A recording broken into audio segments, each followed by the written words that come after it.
if you had to eat one meal for the rest of your life, what would it be? Oh my goodness. Can I say a buffet so I have choices?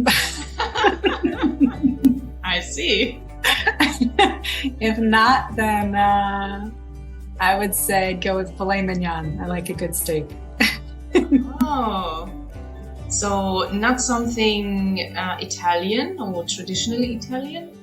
No, I love Italian food too. I usually try to avoid gluten. So I don't think my stomach would appreciate if I would go with manicotti or some sort of good Italian meal.